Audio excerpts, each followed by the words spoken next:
시편에는 전체 크게 두 축이 있어요. 자, 찬양은 어떨 때 하죠? 찬양은 우리 목사님네 보니까 뭐 거의 수시로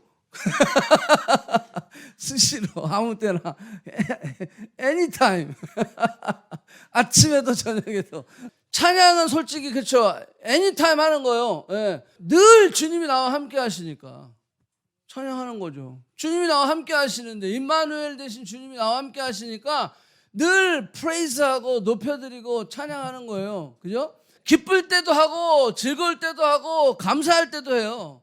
자, 그런데 슬플 때도 해요. 찬양은 슬플 때도 해요. 그 다음에 슬플 뿐만이 아니라 심지어는 외로울 때도 해요. 그런데 그 슬플 때 외로울 때는 우리가 이 찬양을 할 때, 이 슬플 때 외로울 때 탄식을 안 하고 찬양을 하는 이유는 슬프거나 외롭거나 고난과 힘듦에도 불구하고 누가 지금 나와 함께 한다라는 거예요. 하나님이 나와 함께 한다는 거야. 그러니까 찬양이 나오는 거야. 감옥에 갔어도 바울과 실라가 찬양을 할 수 있었던 이유는 하나님이 나와 함께 하시고 있으니까. 그런데 어려울 때 탄식이 나오는 이유는 뭐죠? Where are you, Lord? 하나님 어디 계십니까? 하나님이 나와 함께 하심을 느끼지 못할 때 우리는 탄식이 나와요. 그런데 재미난 건 시편 기자가 탄식을 또 많이 하는데 탄식을 하다 보면 어디로 가냐면 다시 찬양으로 넘어가는 걸 볼 수가 있어. 왜냐하면 그 안에 탄식이 처음에 흘러나오다가도 성령의 감동을 통하여서 하나님이 이 가운데도 나와 함께 하시지. 저 그게 느껴지는 거야. 그러다 보니까는 탄식을 하다가 찬양을 하는 거야. 그래서 시편은요 그렇게 두 개의 큰 기둥으로 우리가 좀 볼 수가 있어요. 그래서 하나님의 임재하심을 느낄 때는 찬양이 나와요. 하나님의 부재하심을 느낄 때에는 안 계신 것 같이 느낄 때는 탄식이 나와요. 근데 사실 하나님이 안 계신 게 아니죠. 안 계신 게 아니에요. 내가 못 느끼고 있는 거예요. 구름이 가려가지고 해가 안 보일 뿐이지 해가 없어진 게 아니지. 구름 때문에 그런 거예요. 하나님의 영광이 가려워지는 것은 나의 죄 때문에, 나의 생각 때문에, 내가 지금 어디에 집중하고 있느냐에 따라서 이게 달라진단 말이에요. 비행기를 타고 막 가는데 갑자기 그냥 비행기 기체가 막 흔들리는 거야. 그래가지고 막 사람들이 불안해하고 염려하고 있는데 뒤에서 막 까까까까 그러면서 막 웃어. 이쪽 사람들은 지금 죽겠다고 막 난리를 치고 있어. 불안해가지고 막 이러고 있는데 뒤에는 막 웃고 난리를. 뭐 하나 봤더니 헤드폰 끼고요. 영화를 보고 있는 거야. 자, 똑같이 어떤 사람들은 열심히 막 무서워가지고 지금 이 비행기가 막 흔들리고 그러니까 난리를 치고 있는데 얘는 이 헤드폰 꽂고 이거를 보고 있느니라고 막 웃고 있는 거야. 여러분들, 우리가 어디에 집중하느냐에 따라서 달라지는 거예요. 아무리 문제가 있어도 내가 하나님께 집중하면 이 사람이 여기에 집중하다 보니까 비행기가 뭐 이렇게 되든 어떻게 되든 막 웃는 거야.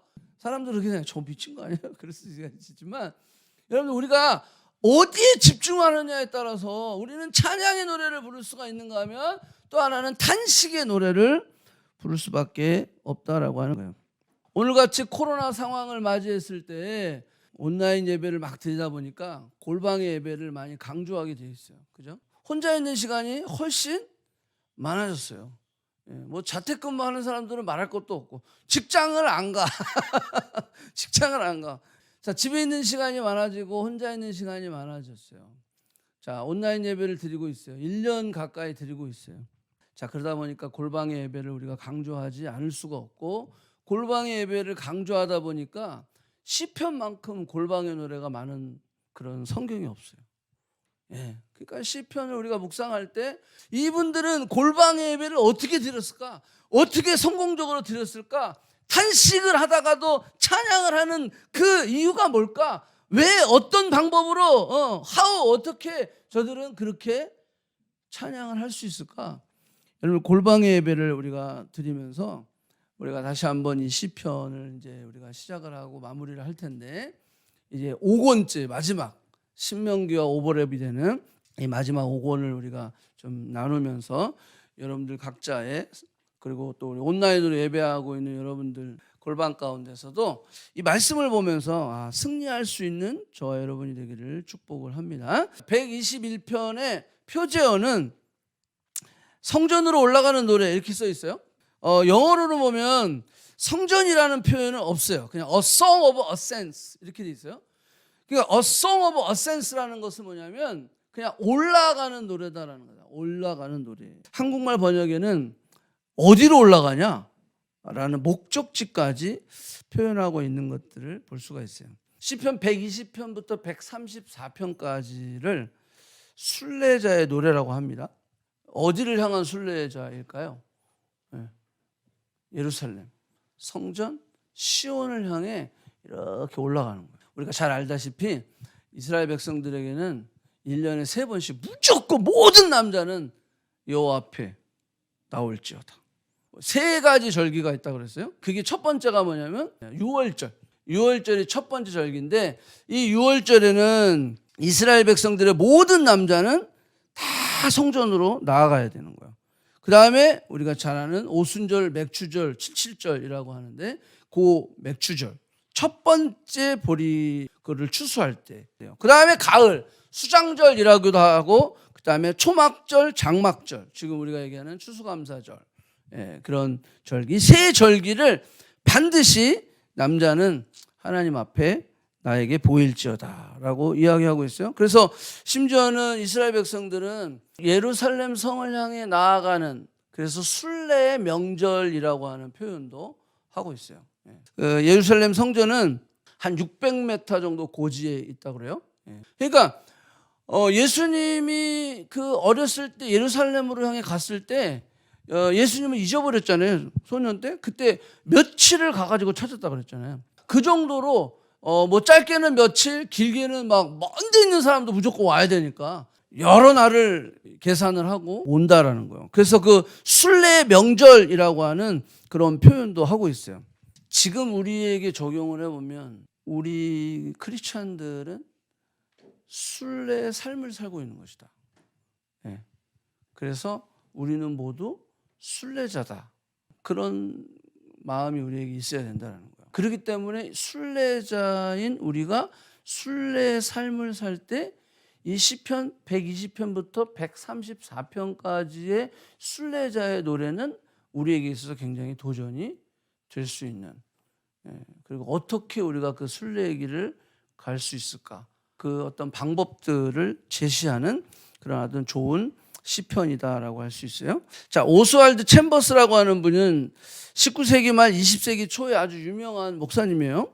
그래서 이분이 굉장히 많은 그 책을 쓰시는데 이분이 쓰신 책 중에 제일 유명한 책이 주님은 나의 최고봉이라고 하는, 이분이 1917년에 돌아가셨거든요. 그랬는데 지금까지도 기독교 서적의 베스트셀러에는 늘 기록되고 있는 것을 볼 수가 있어요. 빌레그리암 목사님이 그 살아계실 때 미국의 대통령이 이렇게 선출이 되면 대통령들에게 꼭 선물했던 책이 이 책이라고 합니다. 이 오스왈드 챔버스 목사님이 쓰신 순례자의 노래라는 책이 있어요.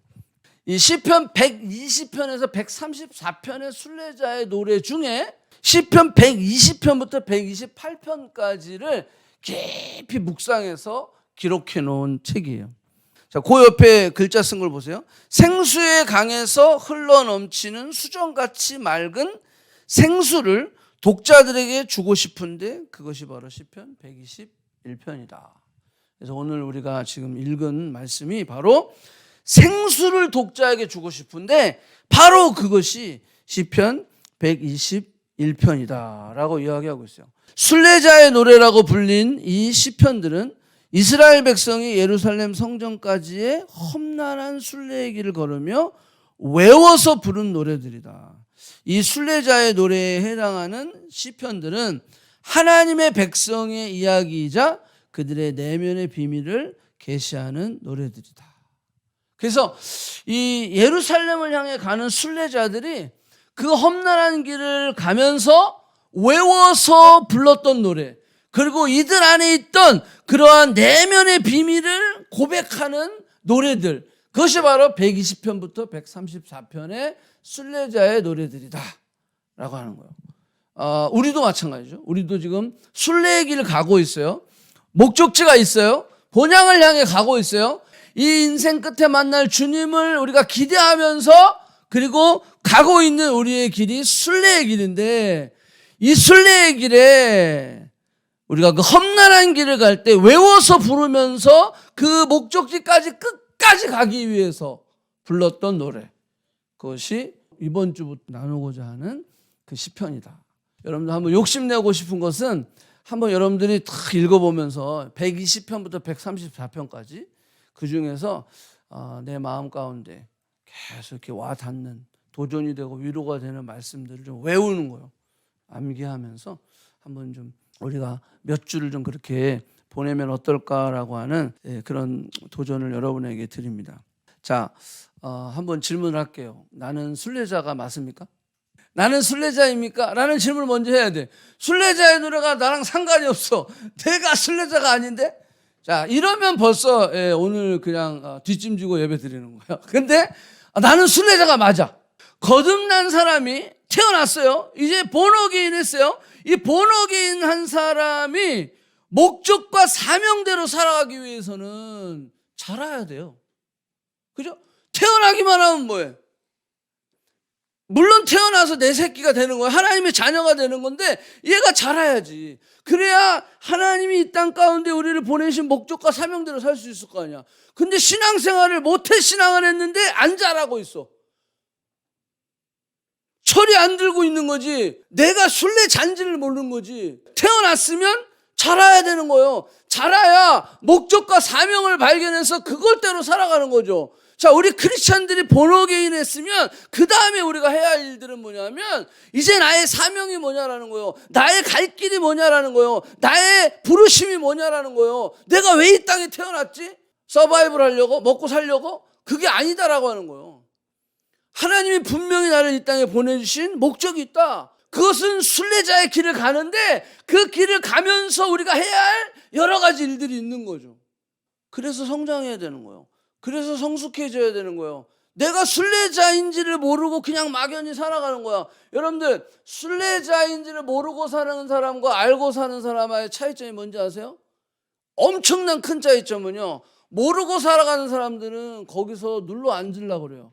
그래서 소유의 목숨을 겁니다. 지가 순례자인지를 몰라. 그러니까 내가 여기서 천년 만년 사는 것처럼 그냥 모으는데 급급하는 거야. 열심히 주워 모으는 거야. 그냥 채우는 거야. 왜? 내가 순례자인지를 몰라. 근데 순례자인지 아는 사람도 어떻게 되냐면요, 짐이 가벼워져요. 왜? 내가 순례자인데 무슨 짐을 그렇게 많이 갖고 다녀? 모으려고 하지 않아요? 모아도 쓰려고 모으고 베풀려고 모으는 거지, 모으는 것 자체가 목적이 아니다라는 거예요. 아멘? 순례자인지를 알아야 돼요. 그래야 내 짐이 가벼워지는 거야. 그래야 내가 어디로 가는지를 발견하는 거지. 순례자인지를 모르면 내가 여기서 집을 짓고 살아버린다니까. 우리는 여기 영원히 있을 수 없어요. 지난주에 우리 김 목사님도 얘기했지만 삼성그룹 회장들, 이병철도 죽고 이건희도 죽고 자기 돈이 얼마인지도 모르고 죽었어. 얼마나 불쌍한 인생이에요. 이건희는 참 식물인간으로 살든 뭐였든 하여간 때가 돼서 알아서 산소호흡기 뗐겠지. 자, 얼마나 불쌍한 인간이에요. 자기가 나그네 인생, 이 땅은 나그네요, 난 순례의 길을 간다라고 하는 그 하나님의 부르심을 깨달았다면 그렇게 살다 가지 않는다라는 거예요. 우리는 순례자임을 깨달아야 돼요. 그래야 이 시편이 우리에게 뭐 도움이 되지. 아무리 얘기해봐도 뭐 나는 순례자가 아닌데 뭐 나는 이 땅에 눌러 앉아 살라고 왔는데 못 살아요. 다 가는 거야. 다 때 되면 가는 거예요. 우리는 다 주님 앞에 서게 되어 있어요. 순례의 길을 가서 그 예루살렘에 도착하고 그 성전에 도착해서 주님을 만나는 거야. 이제 우리 인생의 끝에 주님을 만나는 거야. 그래서 주님이 말씀하실 거라고. 너의 인생은 어떻게 살았니라고. 어떠한 삶을 살았니라고. 내가 맡겨주신 너의 사명을 어떻게 감당하다 왔냐고. 네가 무슨 집에 살았고 무슨 차를 탔고 얼마나 돈을 모았고 이건 관심이 없어. 주님은 근데 우리는 거기에 관심이 있지 그냥. 왜? 순례자라는 거에 착각을 하고 있어요. 내가 거듭났는데, 예수님 만났는데, 내가 구원 받았는데, 내가 하나님의 자녀가 됐는데 내가 순례자인 사실을 모르는 거지. 마치 우리 애들이 철이 없어가지고 아직도 자기가 뭘 해야 되지, 지금 뭘 어떻게 어디로 가야 될지 방향을 모르고 있는 저희 아이들 4명이 다 그래요. 아직 그렇게 청년이 되면 안 되잖아. 그대로 그냥 가면 안 되잖아. 근데 지금 청년들도 그래요. 내가 순례자인지를 몰라. 결혼한 사람들도 그래. 자기가 순례자인지를 몰라. 그러니까 내 인생의 중심이 세상 쪽으로 갈 수밖에 없는 거예요. 챔버스는 또 이렇게 얘기했어요. 순례자의 노래들은 고난 속에 하나님을 의지하기를 도전하는 시들이다. 고난 속에 하나님을 의지하기 위하여 도전하는 시들이다. 그리고 또 뭐라고 얘기냐면 우리의 고난은 오히려 우리의 노래가 된다. 우리의 고난이 우리의 노래가 된다는 거예요. 우리의 고난이 우리의 탄식이 돼서 탄식으로 끝나는 게 아니라 하나님 어디 계십니까? 어떻게 나를 보호하시는 분이십니까? 어떻게 하나님이 나를 지키시는 분이십니까? 라고 탄식으로 마치는 것이 아니라 이 순례자들은 우리의 고난이 도리어 이 고난이 우리의 노래가 되는 거죠. 찬양이 되는 거예요. 왜? 내가 순례자이고 이 순례자의 삶은 하나님이 나와 동행하는 삶이기 때문에. 그래서 120편부터 134편까지는 이 순례자의 노래를 통해서 우리에게 그런 챌린지를 하는 거예요. 우리는 순례자다. 목적지가 있다. 그 목적지를 향해 갈 때 하나님은 어떤 분이시다. 자, 1절 2절 내가 산을 향하여 눈을 들리라. 나의 도움이 어디서 올까? 나의 도움은 천지를 지으신 여호와께로소다. 자, 순례자의 길을 가는 순례자가 눈을 들었다는 거예요. 눈을 들었대. 내가 산을 향해 눈을 들었대. 자, 가야 할 방향을 바라보면서 이렇게 고백을 하는 거예요. 나의 도움이 어디서 올까? 여기 아주 중요한 사실이 있어요. 순례자가 길을 멈추지 않았다는 거예요. 내가 산을 향하여 눈을 들리라. 나의 도움이 어디서 올고? 자, 산을 향하여 눈을 들었다라는 것은 여러분 눈을 들었다라고 하는 것은요. 내가 가는 길을 포기하지 않았다라는 거예요. 내가 이 순례의 길을 계속 가고 있다는 거예요. 멈추지 않았다라고 하는 거예요. 뒤돌아가지 않는 거예요. 포기하지 않는 거예요. 주저앉아서 땅만 보지 않는 거예요. 위를 보는 거죠. 그 말은 뭐냐면 내가 이 길을 멈추지 않았다라는 거예요. 길을 멈추지 않고 앞을 향하여 목적지를 바라보고 있다라고 하는 거예요. 여러분 이게 굉장히 중요한 사실이에요. 오늘날 어디로 가야 할지를 모르는 사람들이 너무 많아. 어디로 가지? 앞으로 어떡하지? 너 앞으로 뭐 할래? 모르겠는데? 분명히 하나님께서 우리에게 주신 목적이 있어요. 이 순례자들은 그 목적이 있기에 뒤돌아가지 않는 거야. 포기하지 않는 거야. 낙심하지 않는 거야. 눈을 들어보는 거야. 왜? 나는 이 길을 가야 되니까. 아멘? 순례자들은 바로 그렇다라고 하는 거예요. 목적지가 분명하다라고 하는 거예요. 제가 늘 강조하지만 이 시대가 원하는 사람이 3가지가 필요한데 전문성과 인성과 영성이라고 그랬어요. 전문성이 필요해요. 전문성이 있어야 영향력을 줄 수 있죠. 그러자 한번 예를 들어 볼게요. 의사가 있는데 진짜 병을 잘 고쳐. 전문성 짱이야. 근데 인성이 개판이야. 성질은 더럽고 막 존경을 받을 수가 없어. 실력은 좋은데 재수 없어. 자, 이런 사람 어떻게 되죠? 저도 대학 다닐 때 보면 그런 교수들이 있어요. 실력은 짱인데 성격은 존경을 못 받아. 그죠? 그런 사람이 있어요. 그러면 어떻죠? 그 사람의 실력만 싹 빨아먹죠. 그렇지만 속으로는 내가 요것만 끝나봐라. 내가 네 제자도 아니다. 전문성이 있어서 뭔가 자기가 좀 뭔가 두각을 나타낼 수는 있어도요. 인성이 없으면 그건 꽝이요. 뭐 어떤 의사가 돈을 잘 벌었다고 생각해요. 잘 벌었어. 근데 인성은 완전 꽝이야. 영성은 없어. 그러면 잘 번 돈을 가지고 어떻게 다 쓸까요? 지 맘대로 쓰겠지. 지 좋을 때는 쓰겠지. 그죠? 그런데 여러분 한번 보세요. 전문성도 좋고 인성, 성격도 짱이야. 자, 그래서 사람들의 존경을 받아. 근데 문제는 영성이 없어. 그러면 칭찬도 받고 돈도 벌어요. 근데 이 사람의 그 지위와 그 번 돈은 어떻게 쓸까요? 지 마음대로 쓰겠지. 그것도 어쩔 수 없어. 성격도 좋고 실력도 좋은데 영성이 없어. 그러니까 어떻게 돼요? 자기 중심인 거예요. 뭐 성격은 좋으니까 뭐 고아원도 뭐 이렇게 하고 양로원도 뭐 이렇게 하고 다 하겠죠. 그것도 결국 자기 의예요. 그러면서 보람이 있어 이러는 거야. 그런데 실력도 좋고 인성도 있고 영성도 있어. 그럼 어떻게 되죠?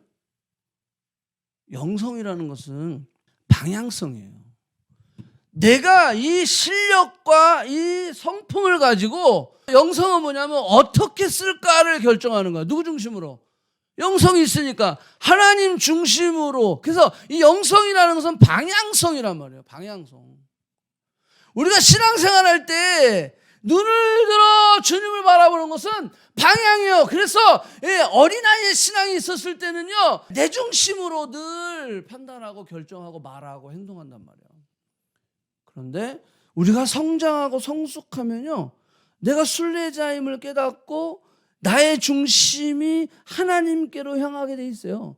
그러면 이 삶의 모든 것이 하나님이 원하신 방향으로 가게 돼 있다란 말이에요. 그래서 전문성과 인성과 영성이 다 필요한 거다라는 거예요. 그래서 우리가 그걸 놓고 열심히 노력을 해야 돼요. 거저 얻어지는 거 아니에요. 인성이라고 하는 것은 공동체 안에서 얻어지는 거예요. 절대 혼자 살면서 인성은 안 생깁니다. 공동체 안에서 서로 부딪히고 깎이고 막 이래야 돼요. 내가 하고 싶은 건 이건데 못하게 되는 상황이 왔을 때 그것도 내가 부딪히면서, 나와 다른 성격이 있는 사람들과 함께 공동체로 부딪히면서 내가 그것이 깎이는 거예요. 그러면서 인성이 만들어지는 거죠. 자, 이 순례자는 영성이 있었어요. 그래서 어디로 가느냐, 그 방향이 분명했던 거예요. 그래서 멈추지 아니하고 뭐 했다고요? 눈을 들었다라고 하는 거예요. 분명한 목적지가 있었다라고 하는 거예요. 그런데 그 길이 너무 힘든 거야. 너무 지친 거야. 너무 외로운 거야. 너무 고통스러운 거야. 뭐 환경도 그렇고 현실도 그렇고 내 몸의 컨디션도 너무 힘든 거야. 야, 여기 보면 목적지가 있었어요. 포기하지 않아요. 분명히 바라보고 눈을 들었어요. 그런데 너무 힘든 거야. 왜? 나의 도움이 어디서 오냐? 왜? 도움이 필요한 상황이 된 거예요. 힘들다라고 하는 거예요. 자, 그래서 우리가 120편을 안 했지만 120편 1절 한번 보세요. 내가 환난 중에 여호와께 부르짖었다. 여러분들, 환난 중에 있다라고 고백하고 있어요. 누가? 순례자가. 여러분, 우리 순례자는 내가 순례자인 걸 깨닫고 분명한 어떤 목적을 가지고 하나님 주신 비전을 가지고 나아갈 때 환난이 없어지는 게 아니에요.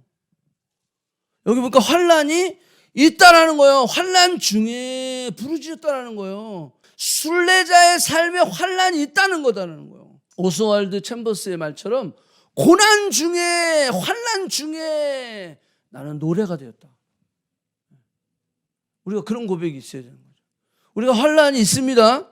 그럼에도 불구하고 여기 중요한 게 뭐죠? 눈을 들어. 자, 여기에서 아주 놀라운 사실은 뭐냐면 도움이 어디서 올지를 알았다 몰랐다? 알았다라는 거예요. 나의 도움은 천지를 지으신 여호와께서로부터 온다라는 거예요. 자, 이 고백이 그가 있었다라는 거예요.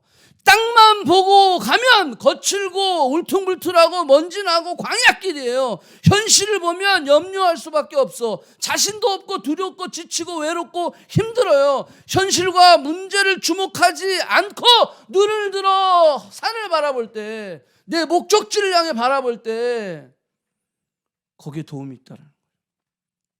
산이 도와주는 건 아니에요. 그 도움은 누가 준다? 하나님이 나의 도움이 되신다. 여러분, 중요한 사실은요, 하나님이 왜 우리를 광야로 데려갈까요? 하나님이 우리를 광야로 데려가는 이유는 우리의 고개를 들게 하기 위해서요. 하늘을 보게 하기 위해서요. 제가 좋아하는 신명기 8장에 보면 내가 너를 광야로 인도한 이유를 너가 아니? 너를 줄이고 낮추사 사람이 떡으로만 사는 것이 아니야, 하나님의 입으로 나오는 말씀으로 사는 진리를 깨닫게 하기 위해서 내가 너를 광야로 데려갔다는 거예요. 네. 우리를 광야로 하나님이 이끌어 가실 거예요. 광야 싫어요, 저도. 싫은데 그럼에도 불구하고 하나님이 우리를 고난 가운데, 환난 가운데, 어려움 가운데, 핍박 가운데 집어넣는 이유는 우리로 하여금 고개를 들어서 하늘을 보게 하시는 거예요. 그래서 광야를 데리고 간 거야. 그래서 이들이 평생 자신도 자신의 조상들도 맛보지 못했던 하늘에서 오는 만나를 먹었던 거예요. 하늘에서 오는 메추라기를 먹었던 거예요. 그것은 하늘에서 내려오는 생명이다라고 하는 거예요. 그거를 깨닫게 하시려고 우리를 광야로 내보내시는 거예요. 당연히 광야 좋아하는 사람이 어디 있어? 다 싫지. 근데 우리 인간은요, 광야가 필요해. 그래서 하나님이 우리를 사랑하시기에 우리를 광야로 내모시는 거예요. 우리로 하여금 하늘을 보게 하시려고. 그 하늘을 보면서 정말로 하늘에서 내려오는 그 생명을 맛보게 하시려고. 그래서 떡으로만 사는 것이 아니요, 하나님의 입으로 나오는 말씀으로 산다는 거예요. 여러분, 이 진리를 깨닫지 못하는 세상 사람들은 그 어렵고 혼란 가운데 있을 때 어디를 볼까요? 하늘 안 보죠. 우리는요, 그런 어려운 환경이 있을 때 하늘을 봅니다. 그러면 안 믿는 사람 뭐냐면, 저 미친놈 저거, 야, 하늘 보면 뭐가 되냐? 뭐가 나오냐? 현실이 지금 그러고 있는데, 야, 니 지금 파악이 안 돼? 막 이러면서 세상 사람들은 이해를 못 하는 거예요. 그런데 우리 순례자는 하나님의 그 부르심이 있고 하나님의 관한 주신 목적이 있는 사람들은 그 환경 가운데 세상 사람들처럼 땅을 보지 않는다라는 거예요. 우리 하늘을 본다라는 거예요. 왜? 도움이 어디서 와? 하늘에서 오니까. 세상 사람들은 도움이 어디서 온다고 생각해? 땅에서 온다고 생각하지. 그러니까 돈을, 명예를, 인기를, 외모를, 이거 하면 된다라고 생각하는 거예요. 이거 하면 해결된다라고 착각을 하고 있는 거죠. 그래서 어떻게 하든지 저들은 세상의 방법으로 땅을 보는 거야, 땅을 보는 거야. 현실을 직시하는 거야. 그래서 세상적인 계산, 세상의 식대로 살아가는 거예요. 자, 그럼 어떻게 돼, 결론은? 결론은 뭐 망하는 거죠. 뭐. 답이 없는데 그게 답이라고 쫓아가고 있으니 무슨 답을 얻겠어요? 거긴 답이 없는 거예요. 나의 도움이 어디서 올까? 이것은 온 인류들이 가지고 있는 질문이에요. 나의 도움은 어디서 올까? 여러분들의 도움은 어디서 옵니까? 요즘 주식이 열심히 뜨고 있는데 주식에서 옵니까?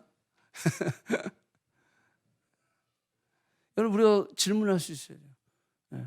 여기 지금 이 순례자는 너무 힘들고 환난 가운데, 여기 보니까 내가 환난 중에 여호와께 부르짖었다라고 하는 거예요. 환난 가운데 있다라는 거예요. 그런데 나의 도움이 어디서 올꼬? 딱 바로 2절에 그냥 나의 도움은 천지를 지으신 여호와께로서 오는 거야.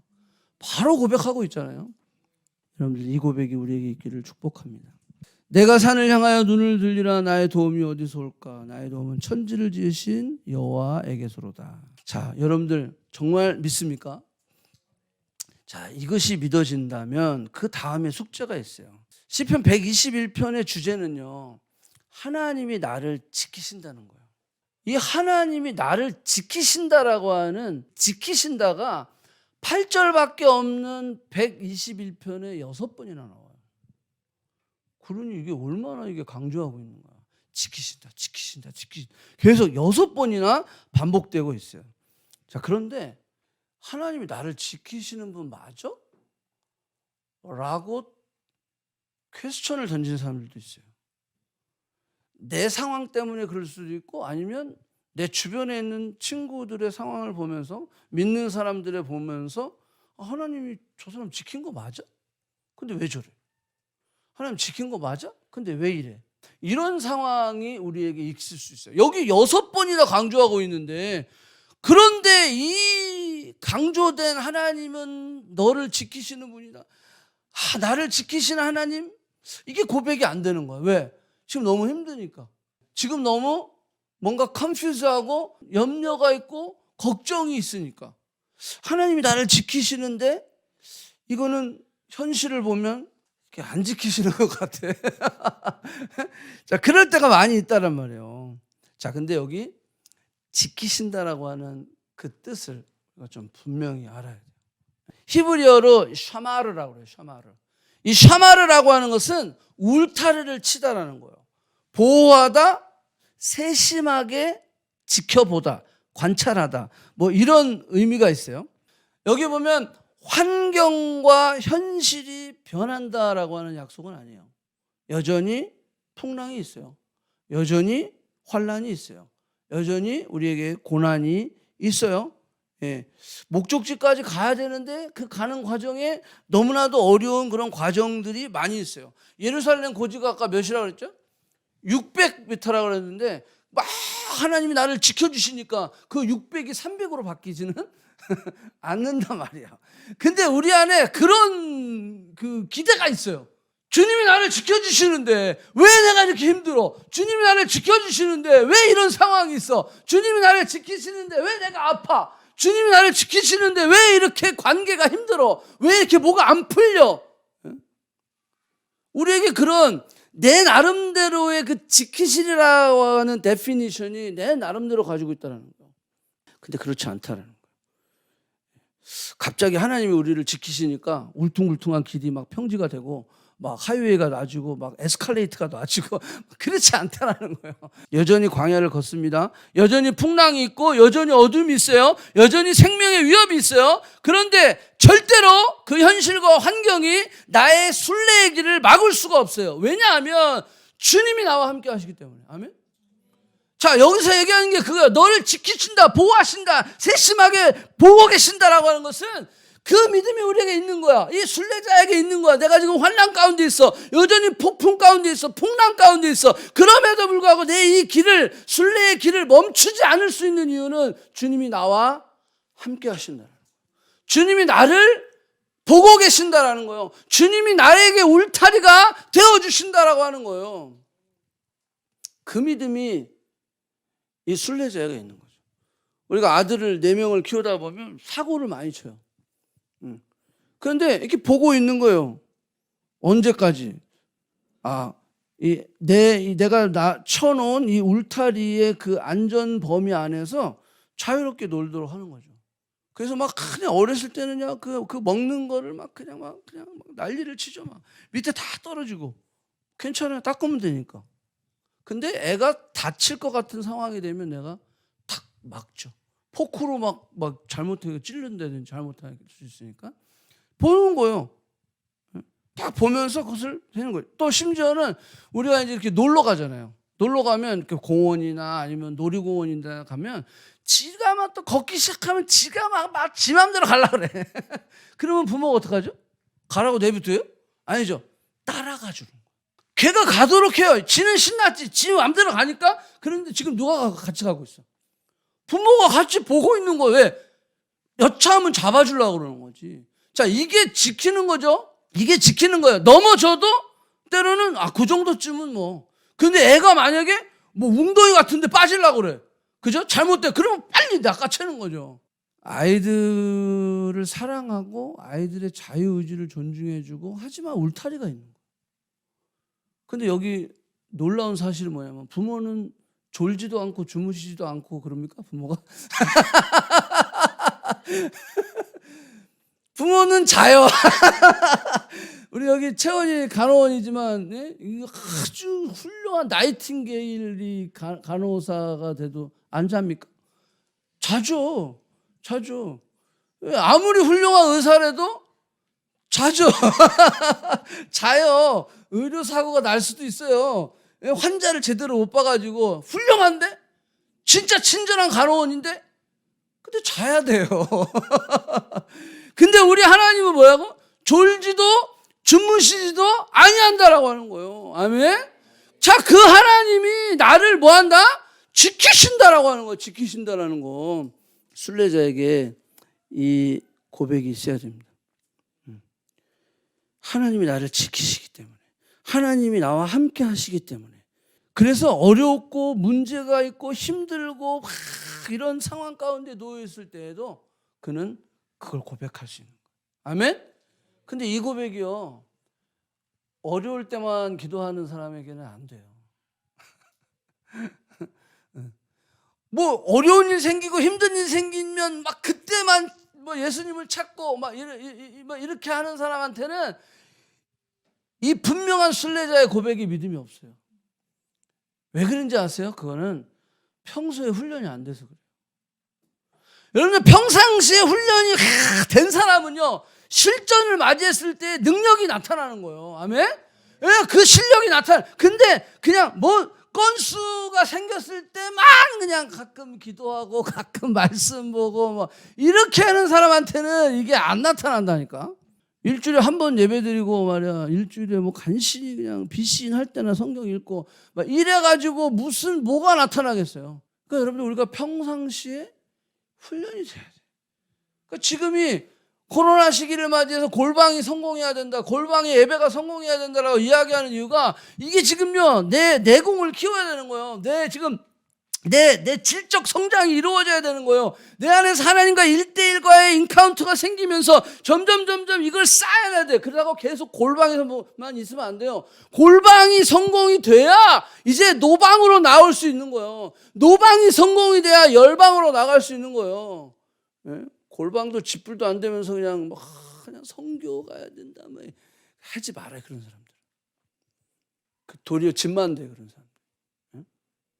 골방이 돼야 돼요. 그래서 평소에 아주 일상의 삶 속에서 하나님을 바라보는 훈련이 우리에게 있어야 돼요. 운동선수들이 훈련을 해서 그냥 그래 막 시도 때도 없이 막 훈련을 하는 이유가 왜 그래? 결국 실전에서 그게 나타내려면요, 훈련이 돼야 되는 거예요. 음악하는 사람도 마찬가지고 운동을 하는 사람들도 마찬가지예요. 그래서 우리가요, 평소에 지금 올해 우리 주제가 뭐예요? 말씀이 주인이 되는 삶. 그래서 좀 평소부터 좀 이렇게 한번 해보자는 거예요. 잠깐 매일매일 우리가 말씀 읽고 기도하면서 내가 하나님을 바라보는 훈련을 하고 하나님의 음성에 귀 기울이고 묵상하는 훈련을 하고, 자, 이거를 지금 코로나 때 해야 돼. 코로나 때 해야 이제 코로나가 끝났을 때 뭔가 하나님의 어떤 일들이 탁 우리의 삶 속에 떨어졌을 때 그때 우리가 척척척 해나갈 수 있는 거예요. 뭐 그때 가서 뭐 하려고 그러면 안 되는 거예요. 요즘 주식하는 사람들 제일 후회하는 게 뭔지 알아요? 지금 이때 사야 되는데 돈이 없어. 재석이 제일 크게 웃네. 지금인데, 근데 지금이면 뭐해? 돈이 없는데. 이게요, 평상시에 다 이게 돼야 돼요. 미리미리 게으르지 말고 다 이렇게 돼야 된단 말이에요. 아멘. 121편 5절. 자, 여호와는 너를 지키시느니라. 너의 오른쪽에서 내 그늘이 되시고. 자, 여기 오른쪽에 그늘이 된다 그랬죠. 이거는 뭐예요? 늘 가까이. 여러분 그 그림자가 따로 돌아다니는 아닙니까? 아니죠. 내 오른쪽에 그늘이 되신다는 것은 주님이 나와 늘 함께 하신다는 거예요. 늘 동행하신다는 거예요. 늘 붙어 있다라고 하는 거예요. 임마누엘 하나님이 나와 함께 하신다라고 하는 거예요. 그래서 우리는 그 고난 가운데 이 고난이 우리의 노래가 될 수 있는 것이다. 우리가 그 그늘 때문에, 나와 함께 하신 그 그늘 되신 주님 때문에 오늘도 우리가 이렇게 예배할 수 있는 거예요.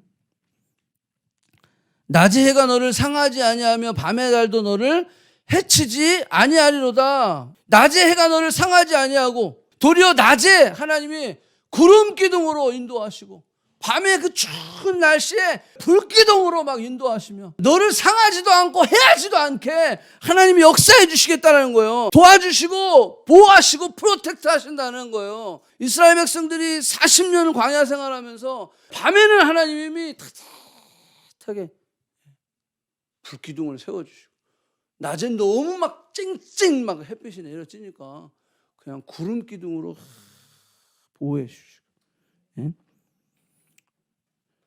여호와께서 너를 지켜 모든 환난을 면하게 하시며 또 내 영혼을 지키시려다. 여러분들 환난을 면하게 하신다는 뜻이 환난을 없게 해주신다는 거 아니라고 그랬어요. 여기는 어떻게 해석해야 되냐면 환난을 없애주시는 것이 아니라 그 죄에 빠지지 않게 해주시겠다는 거예요. 그래서 우리의 영혼을 지키시겠다는 거예요. 여러분들 그 환난 가운데, 그 유혹 가운데, 그 시험 가운데 빠지지 않고 나와 함께 하셔서 그 내 영혼을 지켜주시는 거야. 왜? 그 환난 가운데 나를 승리케 하셔서, 이기게 하셔서, 그래서 우리의 영혼을 지켜주신다는 거예요. 순례자가 그 나를 지키시는 하나님을 묵상할 때 하나님 이 환난 가운데, 이 죄악 가운데, 이 시험 가운데, 이 유혹 가운데 나를 지켜주셔서 내 영혼이 주님을 향해서 나아갈 수 있도록 그렇게 해주신다는 거예요. 8절 마지막 절입니다. 너의 출입을 지금부터 영원까지 지키시리로다. 나가고 들어오고 앉고 일어서고 이것을 하나님께서 지켜주시겠다는 거예요. 아멘. 자, 오스왈드 챔버스가 이런 얘기를 했어요. 우리의 모든 염려와 초조는 하나님을 빼고 계산했기 때문이다. 자, 다시 한번 얘기해요. 우리의 모든 염려와 초조, 그것은 늘 우리가 하나님을 빼고 계산했기 때문이다. 자, 질문. 나랑 골리앗이랑 싸우면 누가 이깁니까? 골리앗이 이겨요. 근데 하나님과 골리앗이 싸우면 하나님이 이기는 거예요. 내가 계산을 할 때 하나님을 빼고 계산하잖아요. 그럼 난 지는 거야. 나랑 세상이 싸우면 세상이 이겨요. 세상이 얼마나 영악한데요. 우리 다 가지고 놀아요. 근데 하나님과 세상이 싸우면 하나님이 당연히 이기죠.